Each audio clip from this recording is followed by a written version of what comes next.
Tout est de ta faute. Merde. Fils de pute. Les poings de Guillaume Bénet continuaient de s'élancer en l'air, sa rage débordant contre une créature apparemment invisible. Son expression était déformée par la haine, il n'a pas pris la peine de réprimer ses émotions. Aurore plissa les yeux et fit signe à White Pepper d'enquêter sur la zone. Mais il n'y avait rien là-bas, juste du vide. Lumian claqua sa langue avec agacement. Cela fait un moment qu'il a envie de se battre.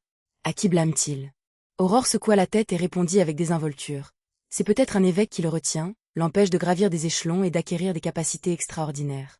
Ou peut-être que quelqu'un l'a incité à adorer secrètement une entité cachée, dans l'espoir de recevoir des bénédictions et de devenir plus fort. Elle considérait qu'en tant que sous-diacre de l'église du soleil éternel flamboyant, prêtre supervisant une cathédrale rurale, établir le contact avec un être caché ne serait pas facile par lui-même.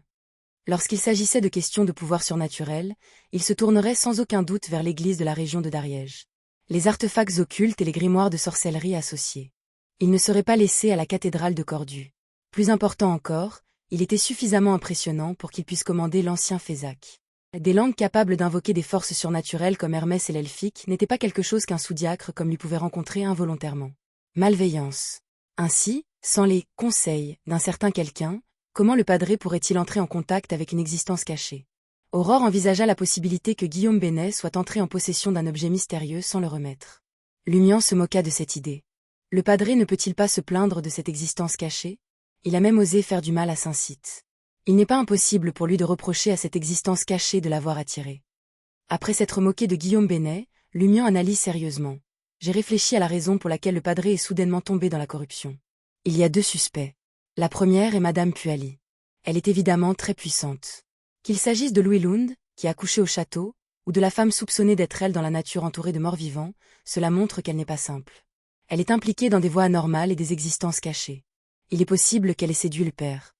Au fait, Lumian se frappa la tête. Qu'est-ce qui ne va pas? Aurore ne savait pas ce que son frère avait réalisé. Lumian répondit solennellement. Pensez-vous que le padré ait déjà donné naissance à l'enfant de Madame Puali? Aurore regrettait de croire que son frère était sur le point de faire une découverte importante.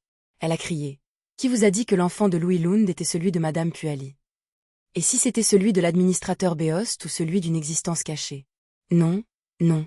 Si c'était le cas, vous auriez explosé et vous seriez transformé en monstre en voyant cette scène. Je trouve juste que Madame Puali est plus dominante dans sa relation avec l'administrateur. Avant le début de la boucle, Lumian sentait que l'administrateur, Béost, était un peu faible. Il ne pouvait pas contrôler le majordome et ne pouvait pas garder un œil sur sa femme. Lorsqu'il se présentait avec Madame Puali, il cherchait toujours à plaire à cette dernière. Lumian pensait à l'origine que l'administrateur aimait beaucoup sa femme, mais maintenant, il avait une nouvelle supposition. Pensez-vous que l'administrateur est un autre outil de fertilité pour Madame Puali? Peut-être. Aurore se tenait le front. Le monde du mysticisme a vraiment élargi mes horizons. De nombreuses scènes qui n'existent que dans les romans et l'imagination ont été réalisées, d'une manière déformée. Après avoir soupiré, elle marmonna. Il semble y avoir plus d'un ou deux enfants nés dans le château. Où sont-ils? Lumian réfléchit un instant et exprima qu'il n'en avait aucune idée. Infiltrer le château et mener une perquisition était hors de question. Pas après ce qui est arrivé à Louis Lund et les événements dans le désert. Quoi qu'il en soit, il n'allait pas croiser à nouveau le chemin de Madame Puali. Aurore ressentait la même chose. Après leur altercation avec Madame Puali, les frères et sœurs ne voulaient rien d'autre que l'éviter à tout prix.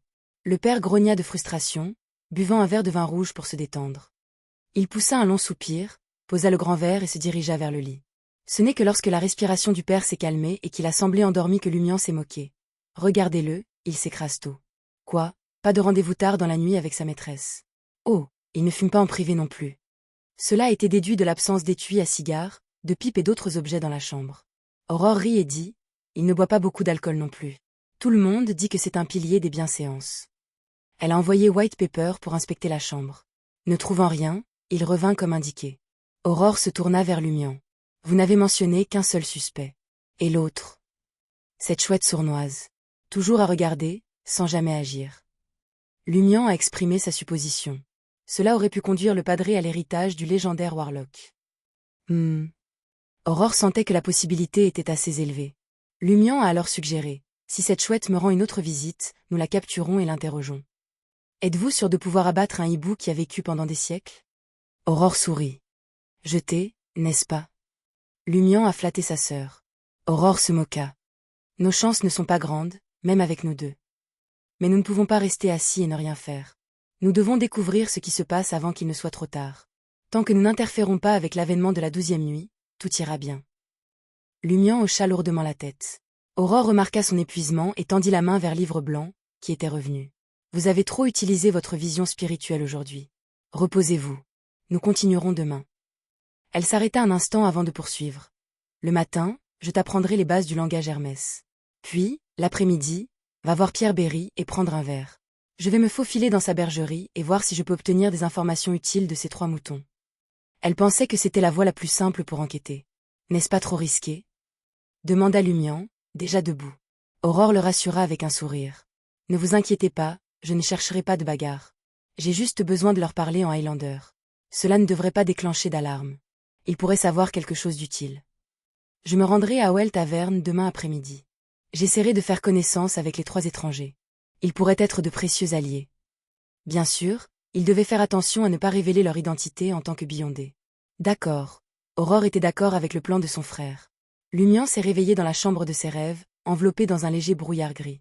Comme il s'y attendait, toutes les pièces d'or, d'argent et de cuivre, ainsi que la hache et la fourche qu'il avait collectées, avaient disparu. Le cycle avait réinitialisé le rêve. Je dois les rassembler à nouveau. Marmonna Lumian pour lui-même alors qu'il quittait la chambre et se dirigeait vers le bureau.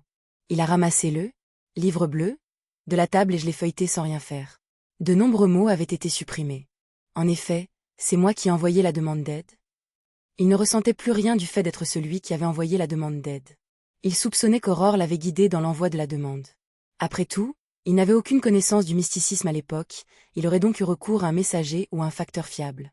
En parlant de ça, Lumian s'est rendu compte que le facteur qui venait une fois par semaine n'était pas au courant. Il pensait que les fonctionnaires avaient probablement empêché les gens ordinaires d'entrer à Cordu après avoir reçu la lettre. Lumian chercha une boîte pour ranger la lettre, mais il ne se rappelait pas combien d'objets similaires Aurore avait dans sa collection, alors il abandonna. Il s'est habillé d'une manière qui n'a pas affecté ses mouvements, a saisi sa hache de fer noir et s'est dirigé vers le désert rempli de crevasses. Il se dirigea vers les ruines entourant le sommet rouge foncé de la montagne. Lumian a facilement éliminé les 2 monstres familiers. Il a lancé le fusil de chasse, le sac en tissu rempli de cartouches de plomb et un assortiment de pièces de monnaie. Il avança prudemment, évitant délibérément le chemin qu'il avait emprunté auparavant, sachant qu'il n'était pas prêt à affronter le monstre à 3 visages. Alors qu'il se frayait un chemin à travers les bâtiments effondrés et le mince brouillard gris, ceux qui étaient constamment en alerte reniflèrent. Il a senti une bouffée de sang. Après réflexion, Lumian se faufila dans l'ombre et se cacha dans un espace caché au sommet d'une maison à moitié effondrée, regardant à travers un espace entre quelques rochers.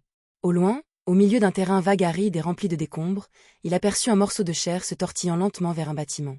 La chair était mélangée à de la graisse jaune, comme si une créature avait été écrasée par la chute d'un rocher. Lumian a réfléchi à la manière de gérer un tel monstre. Dois-je le décapiter? Mais il n'a même pas de tête. Soudain, plusieurs corps de charnues noires foncées sont apparus de nulle part et ont étroitement lié la goutte de chair.